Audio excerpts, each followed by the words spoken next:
읽고 같이 합독을 하면서 성경을 우리가 좀 의미를 봐야 됩니다. 딴짓하지 마시고.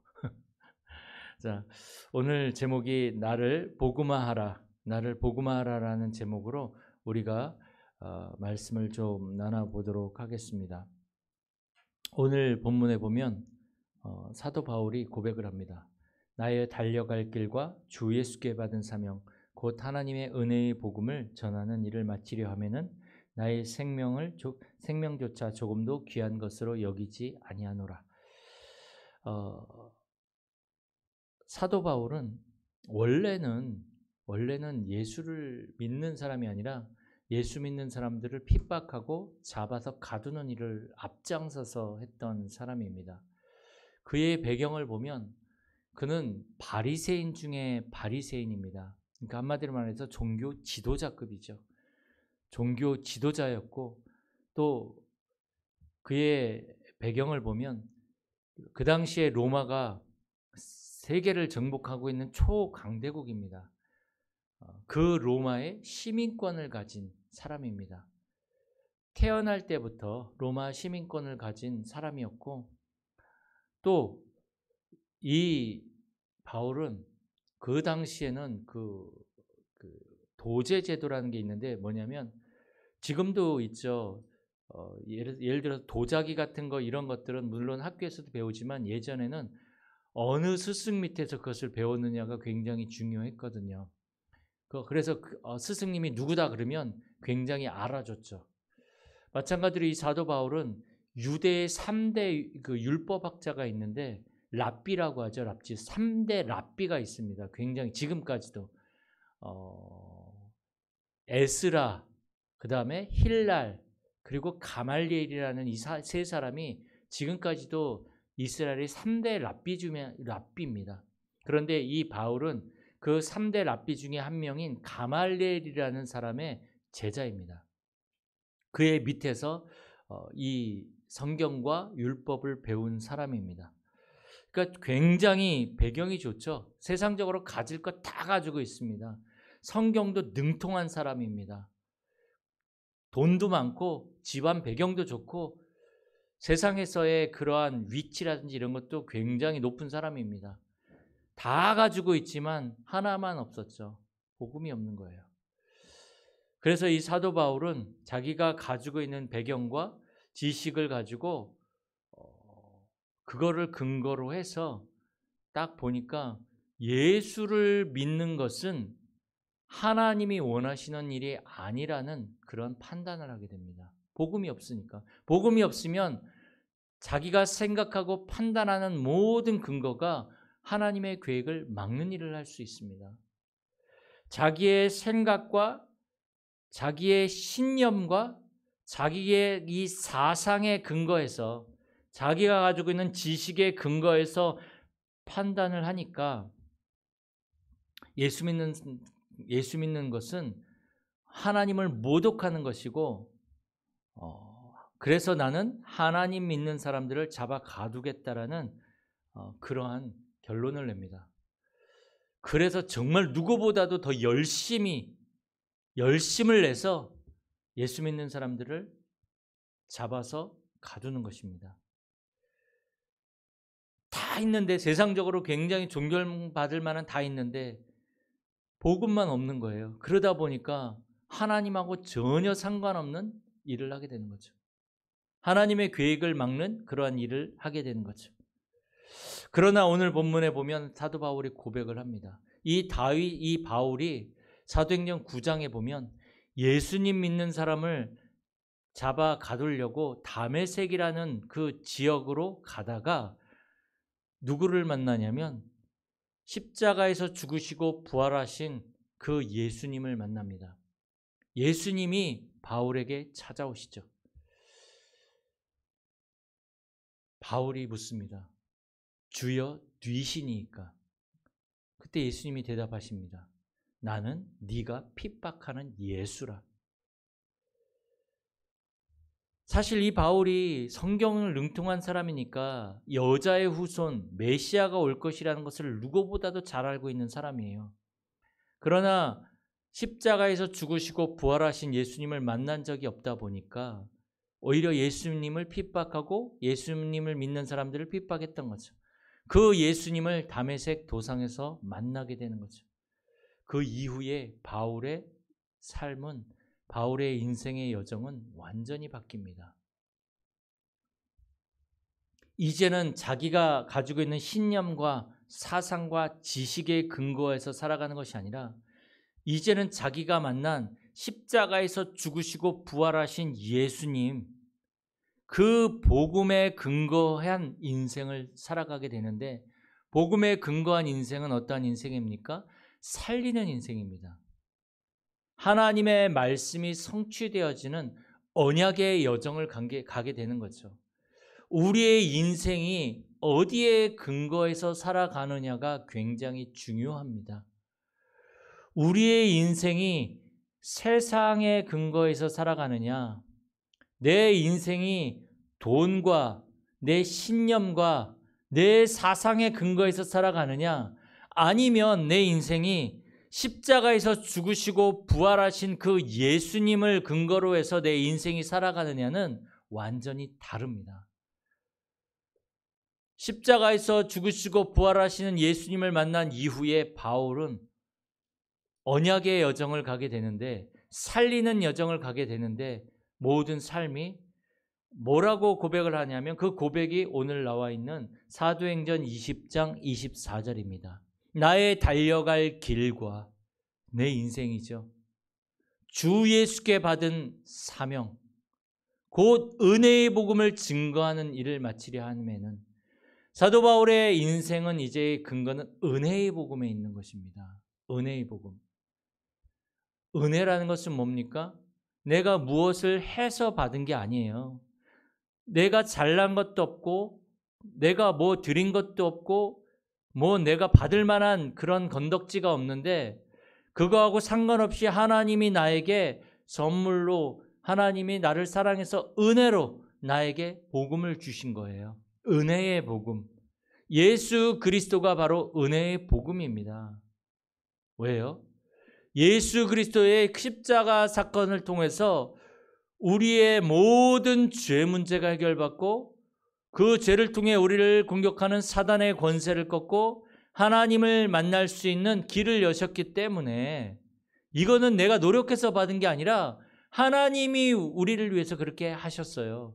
그 은혜의 복음을 받은 사도 바울은 이제 이 은혜의 복음을 전하는 일을 마치려 하면은 내 생명조차 조금도 귀한 것으로 여기지 아니하노라고 고백을 합니다. 예전에는 죽이는 삶이었다면 은혜의 복음에 근거해서 살아가는 삶은 내 생명을 이제는 그 은혜의 복음, 내가 핍박했던 예수 그리스도의 이 복음을 전하는 일을 하는데 내 생명조차 조금도 귀한 것으로 여기지 아니한다라고 사도 바울은 고백하고 있는 것입니다. 그러니 사도 바울이 인생이 이젠 자기의 생각대로 살아가는 인생이 아니라, 자기의 능력으로 살아가는 인생이 아니라 오직 은혜의 복음에 근거해서 살아가는 인생이 된 거죠. 그러니까 사도 바울이 고린도전서 15장 3절에 이렇게 고백을 합니다. 나의 나된 것은 하나님의 은혜다. 하나님의 은혜다. 진짜 나는 진짜 이렇게 살아갈 수 없는 존재인 거죠. 그러면서 얘기를 합니다. 내가 많은 수고를 한 것 같지만 내가 한 것이 아니고 오직 나와 함께 하시는 하나님의 은혜다라고 고백을 합니다. 이제 내가 하는 이 모든 일들은 내가 하는 것이 아니라, 내가 살아가는 이 인생도 내가 살아가는 것이 아니다. 하나님의 은혜로 살아가는 것이다. 이게 은혜의 복음을 가진 사람의 고백입니다.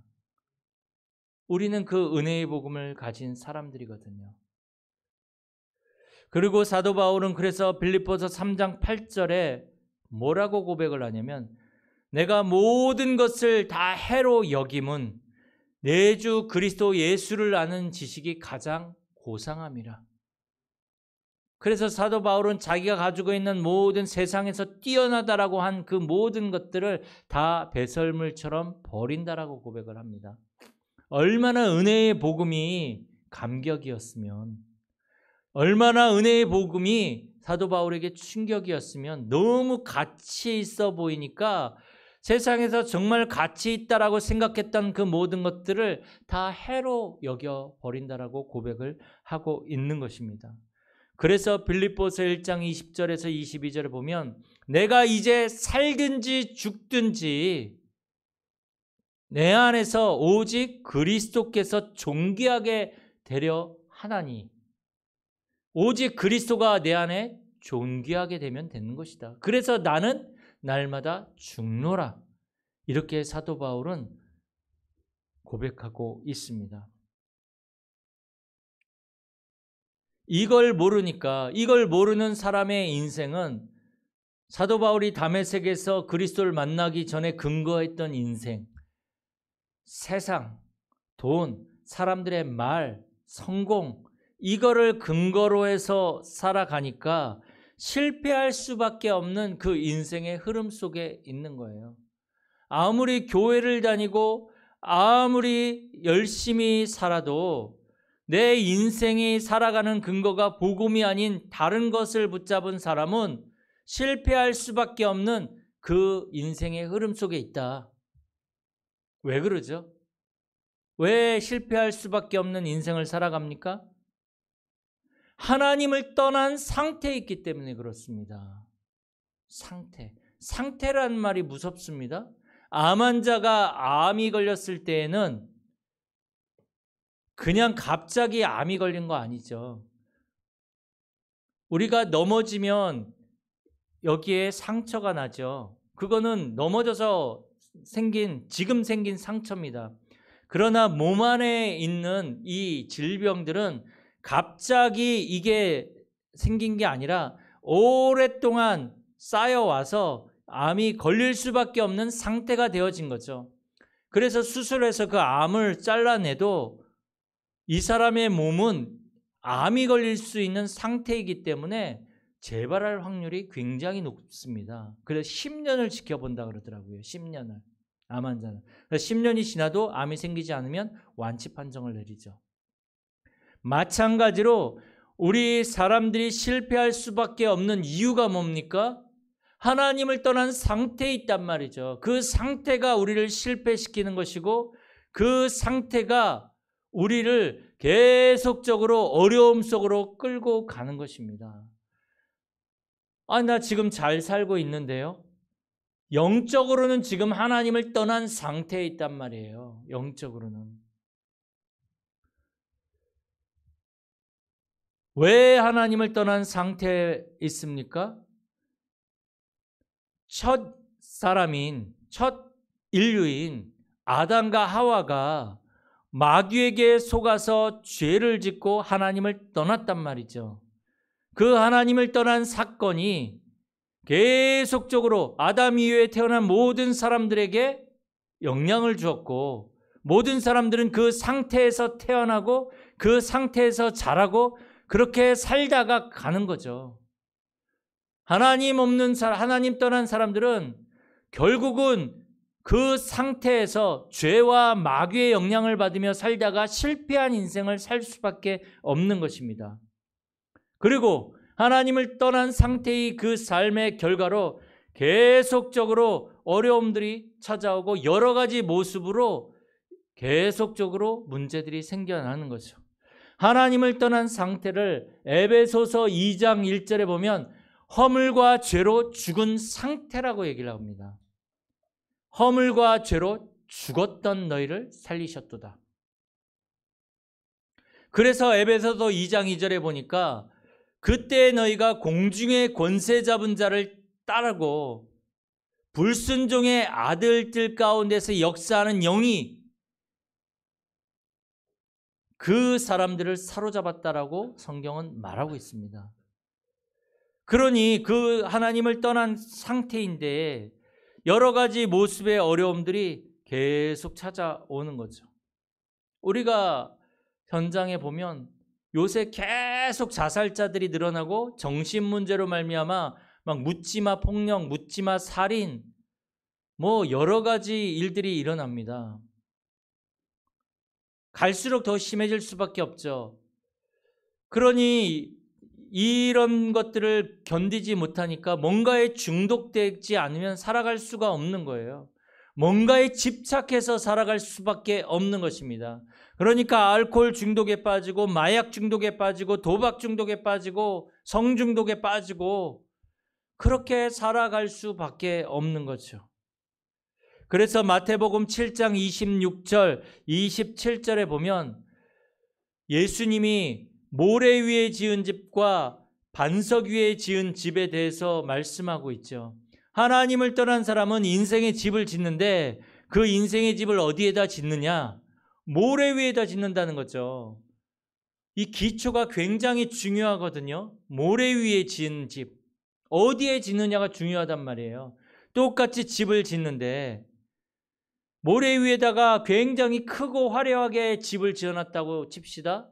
그런데 어느 날 성경에 보니까 바람이 불고 비가 오고 홍수가 나고, 그런데 모래 위에 지은 집은 어떻게 됩니까? 무너지는데 그 무너짐이 심히 심하니라.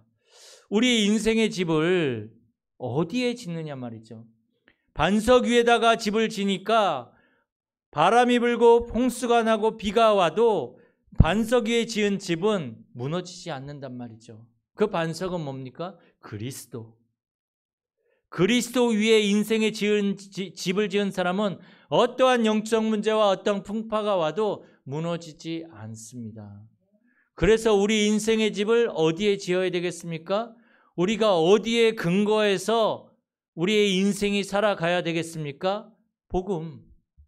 십자가에서 죽으시고 부활하신 그 그리스도의 근거에서 우리의 인생이 살아가는데 그 인생을 보고 우리는 언약의 여정을 간다. 이렇게 말하고 있는 것입니다.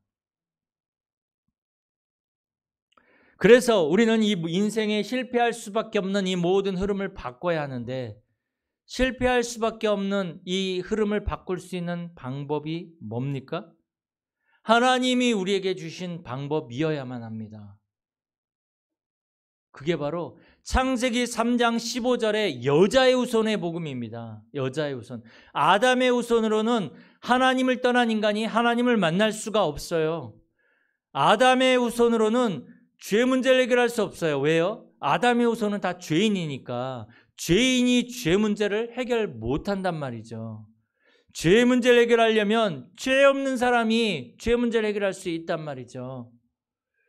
사단이 죄를 가지고 모든 인류를 사로잡았는데 죄를 가지고 있는 죄인이 어떻게 마귀의 손에서 구원할 수 있겠습니까? 그래서 하나님이 남자의 후손이 아닌 여자의 후손이 와서 뱀의 머리를 상하게 할 것이다. 여자의 후손의 복음을 하나님은 우리에게 주십니다.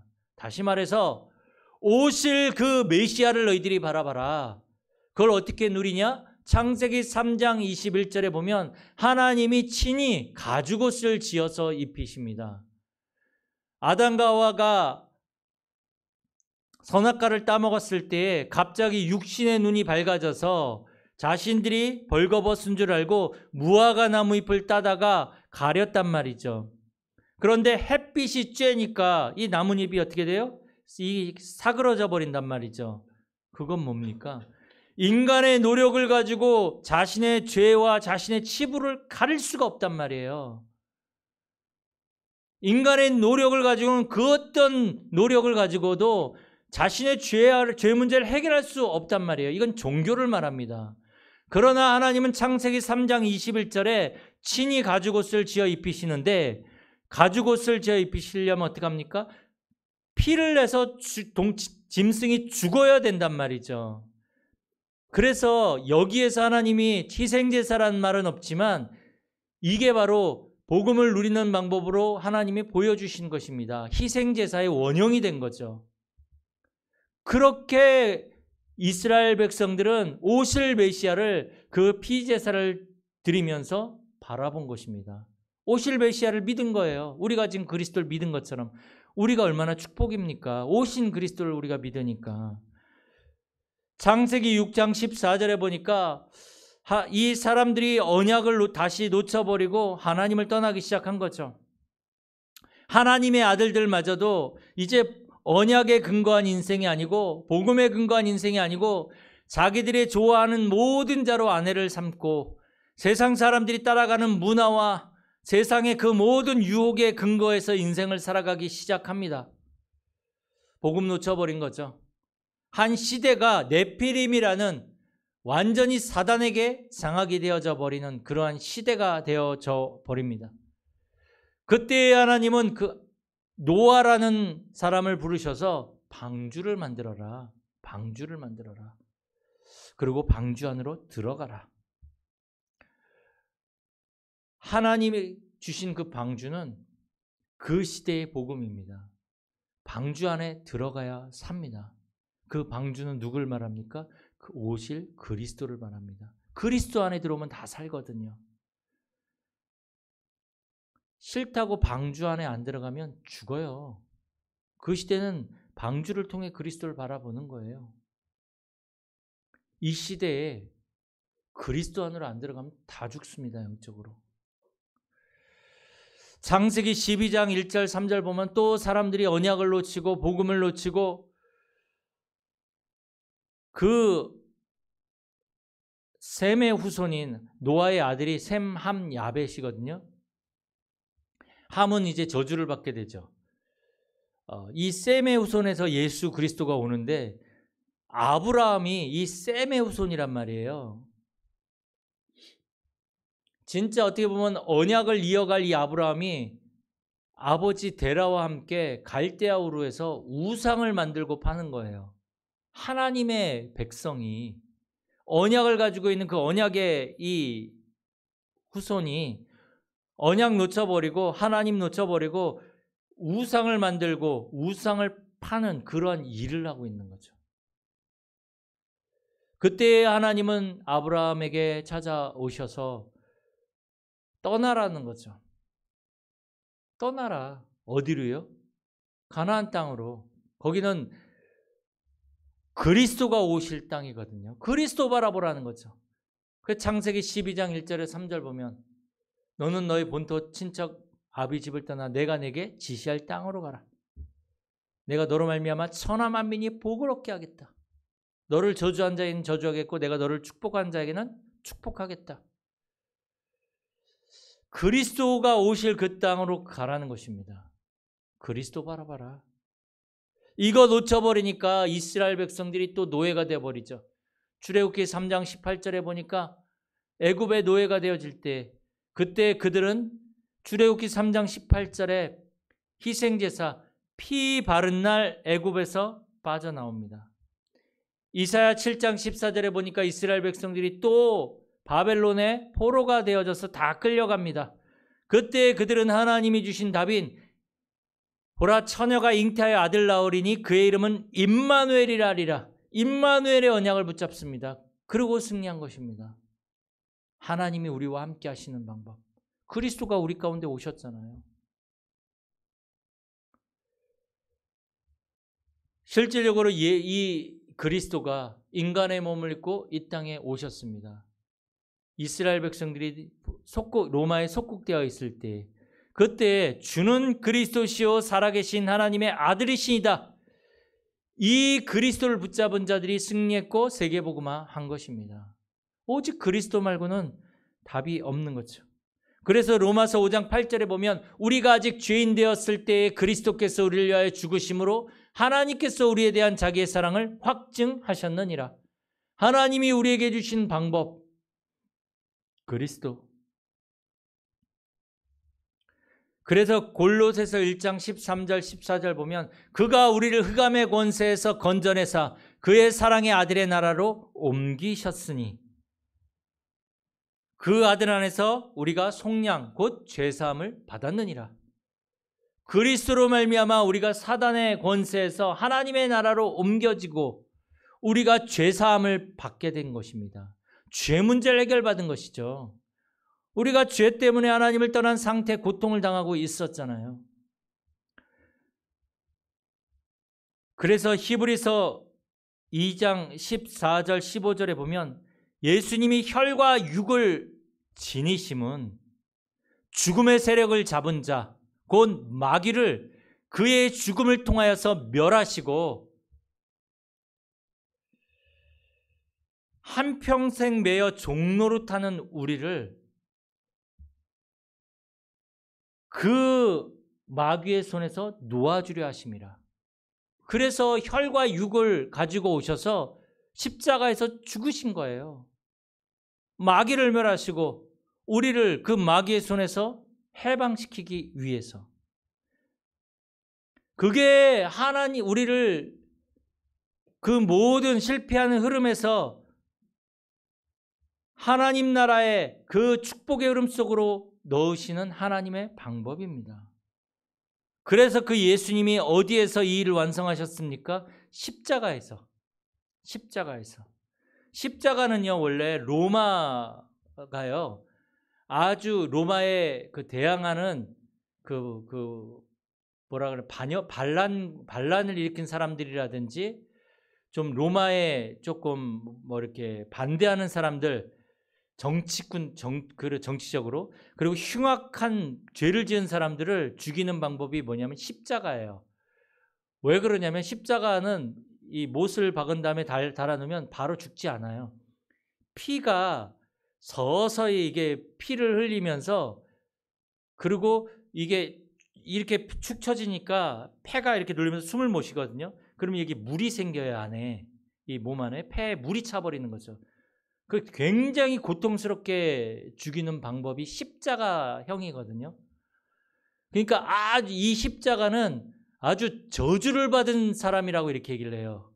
왜냐하면 너무나 고통스럽고 흉악한 죄인들만 죽이는 사형 방법이기 때문에 십자가에 달린 자마다 저주를 받은 자라고 이렇게 얘기를 했단 말이죠. 예수님이 온 인류의 죄를 다 담당하시고 십자가에서 죽으신 것은 굉장히 의미가 있는 것입니다. 모든 죄를 다 담당하신 거죠.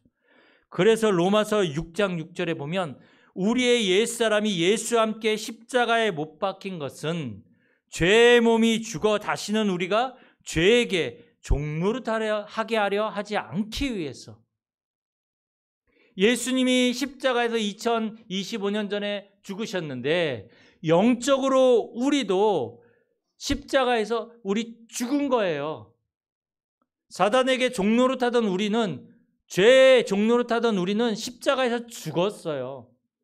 그리고 예수님이 부활하실 때에 우리는 새로운 생명을 얻게 된 것이죠. 십자가에서.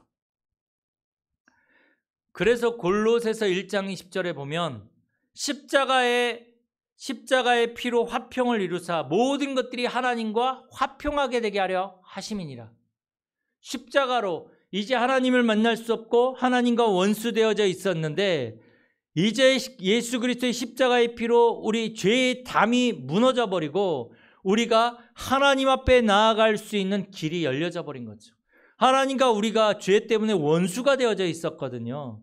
그런데 이제 우리가 하나님과 화평할 수 있는 길이 열린 것은 예수 그리스도의 십자가의 보혈의 피로 가능해졌다는 것입니다. 그래서 히브리서 9장 12절에 보면 염소와 송아지 피로 아니하고 자기의 피로 영원한 속죄를 이루사 단번에 성소에 들어가셨느니라. 예수님이 오시기 전에는 양과 황소의 피를 가지고 죄 문제를 해결받았는데 영원하지 않았단 말이죠. 그래서 계속 양과 황소와 이 염소의 피를 드렸는데 예수님이 친히 자신의 피로 속죄를 이루사 우리의 죄가 영원히 단번이 완전히 끝나버리게 된 것이고, 예수님이 성소에 들어가신 것처럼 우리도 성소에 들어가서 하나님을 찬양하며 예배하며 하나님의 자녀의 축복을 누리며 살아갈 수 있게 된 것입니다. 그래서 예수님이 요한복음 19장 30절에 십자가에서 마지막으로 선포하십니다. 다 이루었다.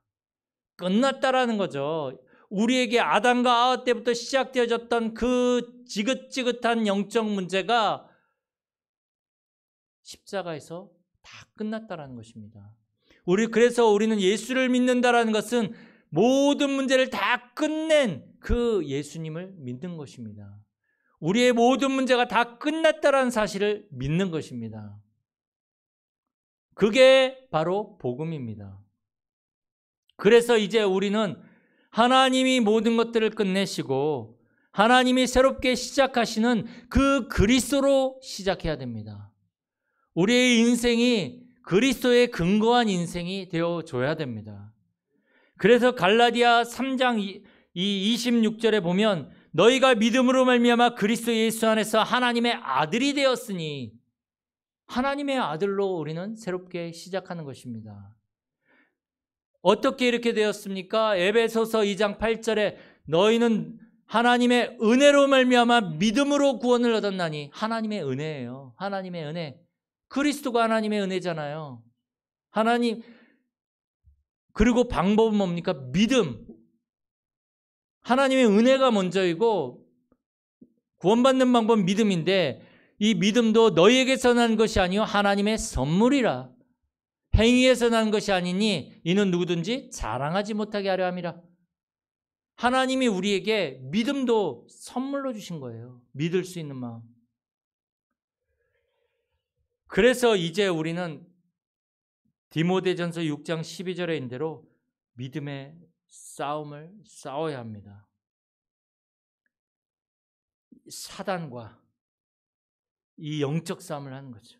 그리고 이제 우리는 디모데후서 4장 7절에 있는 대로 믿음을 지키는 싸움을 해야 됩니다. 우리의 믿음을 빼앗아가는 것들이 너무나 많아요. 사람들의 말과 문화와 전통과 체질과 너무나 우리의 믿음을 빼앗아가는 것들이 너무나 많습니다. 그래서 우리의 믿음을 지키는 싸움을 이제 해야 합니다. 그 증거가 어디 있습니까? 히브리서 11장의 믿음의 사람들 보면 그들은 끝까지 믿음을 지키는 싸움을 했습니다. 그들이 실패했습니까? 아닙니다. 그들이 믿음의 증거는 지금까지도 우리에게 증거가 돼서 우리도 믿음을 지키는 싸움을 해야 되겠구나. 하박국 2장 4절에 보면 오직 의인은 믿음으로 말미암아 살리라. 이 예수 그리스도를 믿는 믿음으로 우리가 사는 거예요. 그리고 살리는 거예요. 그래서 우리는 그리스도로 시작해야 됩니다. 그러면서 이제 우리는 내가 자꾸 흔들리니까 나를 그리스도화해야 돼요. 믿음, 복음화해야 돼요. 복음화. 내가 그리스도가 아니라 복음으로 충만해야 되는 거죠. 그리스도가 나에게 충만해야 됩니다. 이 복음의 망대를 세워야 됩니다. 나를 지키고 살리는, 나를 세우는 이 복음의 망대를 세워야 합니다.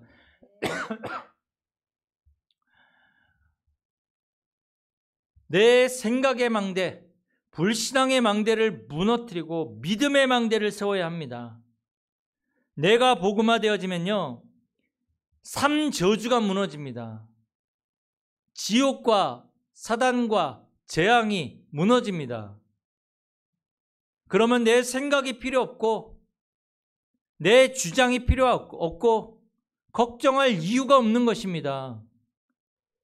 믿음의 망대를 세워서 사단의 망대를 무너뜨리시기 바랍니다. 어떻게 하면 됩니까? 어떠한 상황 속에서, 어떠한 문제 속에서 믿음 선택하면 됩니다. 복음 선택하면 됩니다. 하나님이 왜 이런 문제를 허락하셨을까?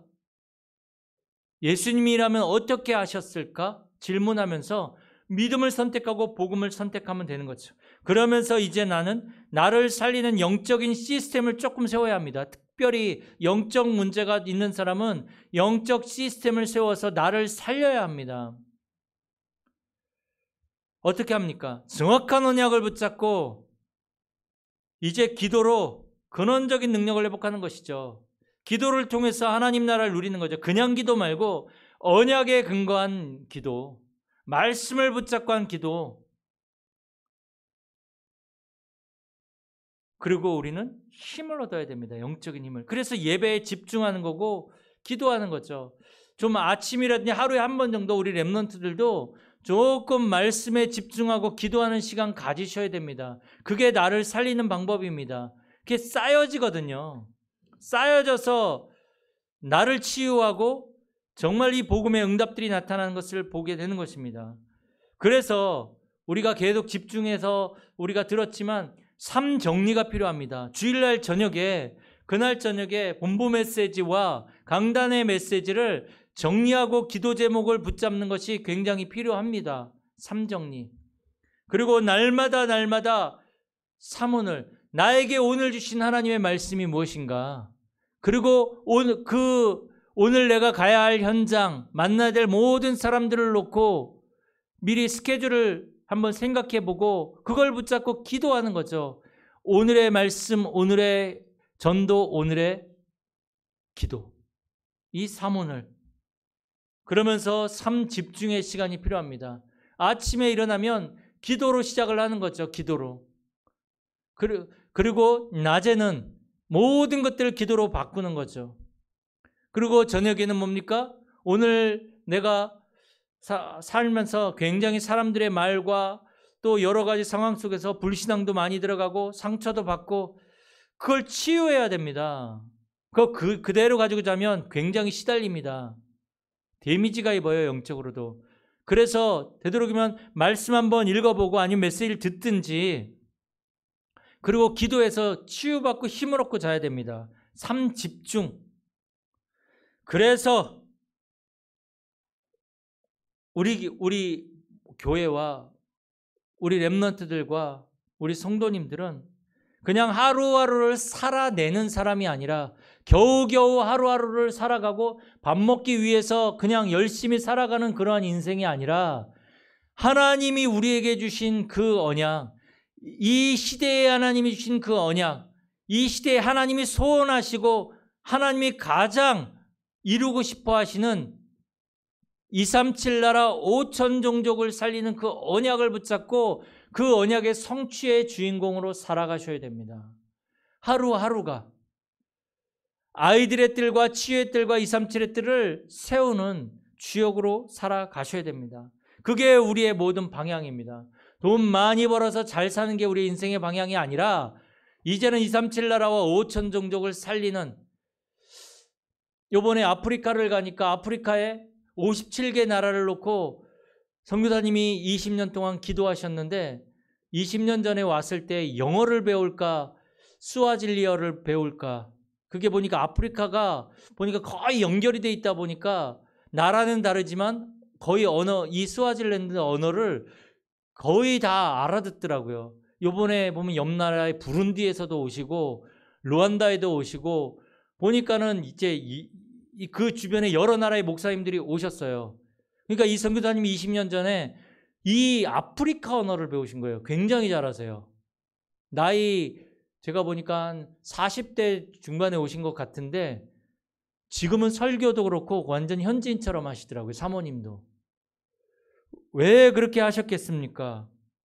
이 선교사님이 57개 아프리카 나라를 살리겠다라는 언약 붙잡고 영어보다는 이걸 해야 되겠다.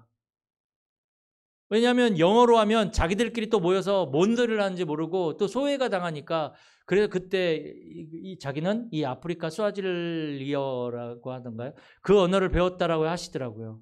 근데 그게 진짜 신의 한 수인 거죠. 이 자기네 나라 말을 하니까 이게 너무 잘 통해요. 우리 렘넌트들도 언어하셔야 됩니다. 이 양주 이 시골 바닥에 있으니까 여기에서만 왔다 갔다 한 사람들이 아니에요. 이제 전 세계를 향해서 이제 나아갈 사람들이기 때문에 언어도 하셔야 돼요. 우리는 여기에 머물러 있는 사람들이 아니라 지금 가고 있는 사람들입니다. 이미 이 언약을 붙잡은 저와 여러분들은 이미 응답을 받은 사람들입니다. 그래서 계속 눈에 보이든 보이지 않든 기도하시면 돼요. 중요한 것은 그 응답이 성취되어져 나가는데 그건 시간표 따라 그 응답이 성취되어져 나갈 것입니다. 이미 내가 붙잡고 기도하는 것은 이미 응답 받은 거예요. 그러나 응답은 시간표 따라 성취되어지는 것입니다. 이스라엘 백성들이 출애굽에서 가나안 땅으로 가는 것은 이미 응답을 받은 거예요. 가나안 땅의 응답을. 그러나 그들이 광야 40년을 갔는데 하나님이 바로 들어가게 하지 않으셨어요. 시간표 따라 성취하신 것이죠. 이미 세계복음화와 5천 종족을 향한 언약을 붙잡고 있다? 여러분들은 이미 응답을 받은 것입니다. 그래서 계속 기도하십시오. 언어도 준비하십시오. 하나님이 어떻게 쓰실지 기대하셔도 좋습니다. 그 응답을 누리는 우리 모든 성도님들이 되어지길 축복합니다.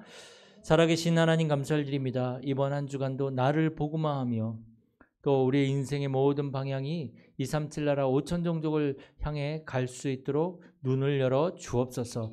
모든 삶을 축복하셔서 237 나라 5천 종족 살리는 경제 응답을 더하여 주옵시고 믿음을 회복하는 우리 모든 성도님들이 될 수 있도록 역사하여 주옵소서. 주 예수 그리스도의 이름으로 기도드립니다. 아멘.